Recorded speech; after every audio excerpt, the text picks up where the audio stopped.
ಓಂ ಶ್ರೀ ಗುರು ಬಸವಲಿಂಗಾಯ ನಮಃ. ಉಳ್ಳವರು ಶಿವಾಲಯವ ಮಾಡುವರು, ನಾನೇನ ಮಾಡಲಿ ಬಡವನಯ್ಯ. ಎನ್ನ ಕಾಲೇ ಕಂಬ, ದೇಹವೇ ದೇಗುಲ, ಶಿರಹೊನ್ನ ಕಳಸವಯ್ಯ. ಕೂಡಲ ಸಂಗಮ ದೇವ ಕೇಳಯ್ಯ, ಸ್ಥಾವರ ಕಳಿವುಂಟು ಜಂಗಮ ಕಳಿವಿಲ್ಲ. ಪ್ರಾತಸ್ಮರಣೀಯರಾದಂತಹ ಹರಗುರು ಚರಮೂರ್ತಿ ಅಪ್ಪ ಬಸವಣ್ಣನವರನ್ನು ಎನ್ನ ಋನ್ಮಂದಿರದಲ್ಲಿ ಸ್ಮರಿಸುತ್ತಾ, ಸದಾವಕಾಲ ಸ್ಮರಣೀಯರಾದಂತಹ ಬಸವಾದಿ ಪ್ರಮಥರ ನೆನಹು ಮಾಡಿಕೊಳ್ಳುತ್ತಾ, ನೆರೆದಿರುವ ಸರ್ವ ಶರಣ ಬಂಧುಗಳಿಗೂ ಸಹ ನನ್ನ ಭಕ್ತಿಪೂರ್ವಕವಾದ ಶರಣಾರ್ಥಿಗಳನ್ನು ಸಲ್ಲಿಸುತ್ತಿದ್ದೇನೆ. 12ನೇ ಶತಮಾನದಲ್ಲಿ ಜನಿಸಿದಂತಹ, ಲೋಕಕ್ಕೆ ಗುರುವೆನಿಸಿಕೊಂಡು ವಿಶ್ವಗುರು ಬಸವಣ್ಣನವರ ಅನುಭವವನ್ನು 21ನೇ ಶತಮಾನದಲ್ಲೂ ಸಹ ನಾವೆಲ್ಲರೂ ಕೇಳ್ತಾ ಇದ್ದೇವೆ, ನೋಡ್ತಾ ಇದ್ದೇವೆ, ಆಚರಣೆಗೆ ತರ್ತಾ ಇದ್ದೇವೆ. ಅಂತಹ 12ನೇ ಶತಮಾನದಲ್ಲೇ ಜನಿಸಿದಂತಹ ವಿಶ್ವಗುರು ಬಸವಣ್ಣನವರು ಸ್ಥಾಪಿಸಿದಂತಹ ಅನುಭವ ಮಂಟಪದಲ್ಲಿ ಶೂನ್ಯಪೀಠಾಧೀಶರಾದಂತಹ ಅಲ್ಲಮಪ್ರಭುದೇವರು ಅವರ ವಚನಗಳಲ್ಲಿ ಶಿವ ಅಂದ್ರೇನು, ಗುರು ಅಂದ್ರೇನು, ಲಿಂಗ ಅಂದ್ರೇನು, ಜಂಗಮ ಅಂದ್ರೇನು, ಅವನ್ನ ಯಾವ ರೀತಿ ನಾವು ಅರಿವಿಗೆ ತರಬೇಕು, ಅರಿವಿಗೆ ತಂದರೆ ಸಾಲದು, ಅದನ್ನು ಆಚರಣೆಗೆ ತರಬೇಕು, ನಮ್ಮ ಜೀವನದಲ್ಲಿ ಅವನ್ನು ಅಳವಡಿಸಿಕೊಂಡು ನಾವು ಮುಕ್ತಿಪಥವನ್ನು ಸಾಗಬೇಕು ಅಂತ ಅಲ್ಲಮಪ್ರಭುದೇವರು ಅವರ ವಚನಗಳಲ್ಲಿ ಅಂಥ 12ನೇ ಶತಮಾನದಲ್ಲೇ ಸಹ ಹೇಳಿದ್ದಾರೆ.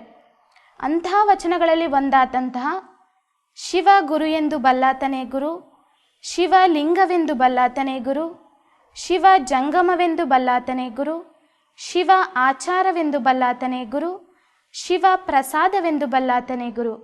ಇಂತಿ ಪಂಚವಿಧವೇ ಪಂಚಬ್ರಹ್ಮವೆಂದರುಹಿದ ಮಹಾಮಹಿಮ ಸಂಗನ ಬಸವಣ್ಣ, ಎನಗೆಯೂ ಗುರು ನಿನಗೆಯೂ ಗುರು, ಜಗವೆಲ್ಲಕ್ಕೆಯೂ ಗುರು ಕಾಣ ಗುಹೇಶ್ವರ. ಇಂಥ ಒಂದು ವಚನದಲ್ಲಿ ಅಲ್ಲಮಪ್ರಭುದೇವರು ಏನು ಹೇಳಿದಾರಪ್ಪ ಅಂತ ಅಂದರೆ, ಶಿವ ಗುರು ಎಂದು ಬಲ್ಲಾತನೇ ಗುರು. ಶಿವ ಅಂದರೆ ಯಾರು? ದೇವಸ್ಥಾನದಲ್ಲಿರ್ತಕ್ಕಂಥವನು ಶಿವನ. ಗಿರಿಜೆಯೊಡಗೂಡಿ ಬೆಳ್ಳಿ ಬೆಟ್ಟದ ಮೇಲೆ ಸರಸವಾಡೋ ಅಂಥವನು ಶಿವನ. ಕೊರಳುಗಳಲ್ಲಿ ಹಾವುಗಳ ಕಟ್ಟನ್ನು ಸುತ್ತಿಕೊಂಡಂಥವನು ಶಿವನ. ಅಥವಾ ಚಂದ್ರನನ್ನೇ ಆಭರಣವನ್ನಾಗಿ ಮಾಡಿಕೊಂಡು ಮೆರೆದಾಡ್ತಕ್ಕಂಥವನು ಶಿವನ. ಶಿವನಿಗೆ ಒಂದು ಮೂರ್ತಿ ಇದೆಯಾ? ಅಲ್ಲ. ಶಿವ ಅನ್ನೋದೊಂದು ದಿವ್ಯ ಶಕ್ತಿ, ನಮ್ಮಲ್ಲೇ ಅಳವಡಿಸಿಕೊಂಡಿರ್ತಕ್ಕಂಥ, ನಮ್ಮೊಳಗೆ ಅಂತರಾತ್ಮದಲ್ಲಿ ಹುದುಗಿರುವಂತಹ ಒಂದು ದಿವ್ಯ ಶಕ್ತಿಗೆ ಶಿವ ಅಂತ ಕರಿತೀವಿ. ಶಿವ ಅನ್ನೋರು ಯಾರೋ ದೇವರಲ್ಲ, ದೇವಸ್ಥಾನದಲ್ಲಿಲ್ಲ, ಅದೊಂದು ದಿವ್ಯ ಶಕ್ತಿ ಅಷ್ಟೇ, ನಮ್ಮೊಳಗೆ ಇದೆ. ಅಂತಹ ಶಿವ ಎನ್ನುವಂಥ ದಿವ್ಯ ಶಕ್ತಿ ಗುರು ಎಂದು ಬಲ್ಲಾತನೇ ಗುರು. ಗುರು ಅಂದರೆ ಯಾರು? ಯಾರೋ ವ್ಯಕ್ತಿನ ನಮಗೇನೋ ಕಳಿಸ್ಕೊಡ್ತಾರ? ಅಲ್ಲ, ಅರಿವೇ ಗುರು. ನಮ್ಮೊಳಗಿರ್ತಕ್ಕಂಥ ಒಂದು ಅರಿವನ್ನು ಆಚರಣೆಗೆ ತರಬೇಕು, ಅಂತಹ ಅರಿವನ್ನು ಗುರು ಅಂತ ಕರಿತೀವಿ. ಈಗ ನಾವದನ್ನು ತಿಳ್ಕೊಂಡ್ರೆ ನಾವೇ ಗುರು ಆಗ್ತೀವಿ. ಯಾವ ದೇವಸ್ಥಾನಗಳಿಗೂ ಸುತ್ತಬೇಕಾಗಿಲ್ಲ, ಯಾರನ್ನೋ ಪರಿಚಯ ಮಾಡ್ಕೊಳ್ಬೇಕಾಗಿಲ್ಲ, ಯಾರ ಬಳಿ ಹೋಗಿ ಹಿಂಗಂದ್ರೇನು, ಹೆಂಗೆ ತಿಳ್ಕೊಬೇಕು ಅಂತ ಹೇಳಬೇಕಾಗಿಲ್ಲ.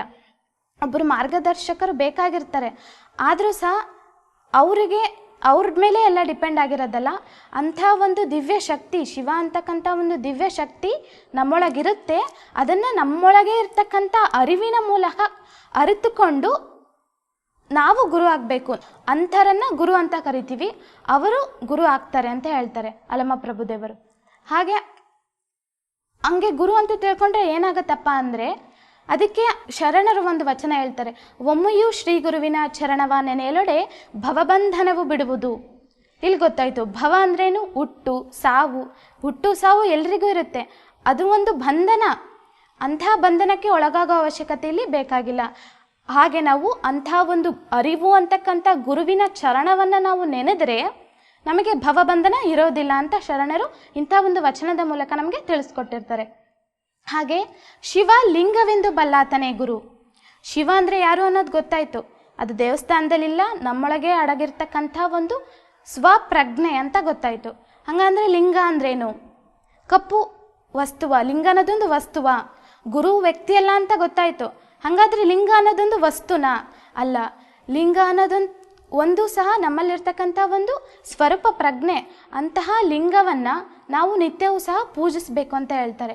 ಅದೇ ಮಡಿವಾಳ ಮಾಚಿದೇವರು ಒಂದು ವಚನದಲ್ಲಿ ಹೇಳ್ತಾರೆ, ಅಸಮ ಶಿವಲಿಂಗ ಕೈವಶವಾಗಿರಲು ವಸುಧೆಯ ಮೇಲಣ ಪ್ರತಿಷ್ಠೆಗೆ ಶರಣೆಂದಡೆ ಬಸವಣ್ಣ ಪ್ರಿಯ ಲಿಂಗದ ಚೇತನವದಂದೇ ತೊಲಗುವುದೆಂದ ಕಲಿದೇವಯ್ಯ.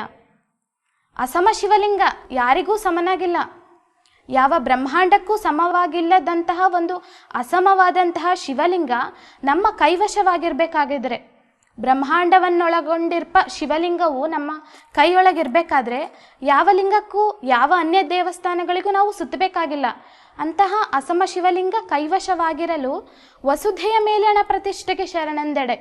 ವಸುಧೆಯ ಮೇಲಣ ಪ್ರತಿಷ್ಠೆ ಬ್ರಹ್ಮ ಪದವಿ ಆಗಿರ್ಬೋದು, ವಿಷ್ಣು ಪದವಿ ಆಗಿರ್ಬೋದು, ರುದ್ರ ಪದವಿ ಆಗಿರ್ಬೋದು, ಅಂತಹ ಯಾವ ಪದವಿಗಳು ಯಾವ ಪ್ರತಿಷ್ಠೆಗಳು ನಮಗೆ ಬೇಕಾಗಿಲ್ಲ. ಅಂತಹ ಅಸಮ ಶಿವಲಿಂಗ ಕೈವಶವಾಗಿರಬೇಕಾದ್ರೆ ಯಾವ ಪ್ರತಿಷ್ಠೆಗೂ ಶರಣೆನ್ನೋದು ಬೇಕಾಗಿಲ್ಲ. ಅಂದೇನಾದರೂ ನಾವು ಒಂದು ಪಕ್ಷ ಶರಣೆಂದಡೆ ಬಸವಣ್ಣ ಪ್ರಿಯ ಲಿಂಗದ ಚೇತನವದಂದೇ ತೊಲಗುವುದೆಂದ ಕಲಿದೇವಯ್ಯ. ಅಂತಹ ಮಹಾ ಶಕ್ತಿಯನ್ನೊಳಗೊಂಡಂತಹ ಬಸವಣ್ಣ ಪ್ರಿಯ ಲಿಂಗದ ಚೇತನ, ಮಹಾ ಬೆಳಕು, ಮಹಾ ಚೈತನ್ಯ ಅವತ್ತೇ ತೊಲಗಿ ಹೋಗುತ್ತೆ ನಮ್ಮನ್ನು ಬಿಟ್ಟು. ಹಾಗಾಗಿ ಯಾವ ಪ್ರತಿಷ್ಠೆಗಳಿಗೂ ಸಹ ನಾವು ಶರಣೆನ್ನುವುದು ಬೇಡ. ಅಂತಹ ಒಂದು ಲಿಂಗವನ್ನು ಶಿವ ಅಂತಕ್ಕಂಥ ಒಂದು ದಿವ್ಯ ಶಕ್ತಿಗೆ ಪ್ರಭುದೇವರು ಹೋಲಿಸಿ ನೋಡಿದ್ದಾರೆ. ಅಂತಹ ದಿವ್ಯ ಶಕ್ತಿನೇ ಶಿವ ಅಂತಕ್ಕಂಥ ಸ್ವಪ್ರಜ್ಞೆ ಅಂತ ಯಾರು ತಿಳಿದಿದ್ದಾರೋ, ಯಾರು ಅರಿತಿದ್ದಾರೋ ಅವರನ್ನ ಗುರು ಅಂತ ಕರಿತೀವಿ. ಶಿವ ಲಿಂಗವೆಂದು ಬಲ್ಲಾತನೇ ಗುರು.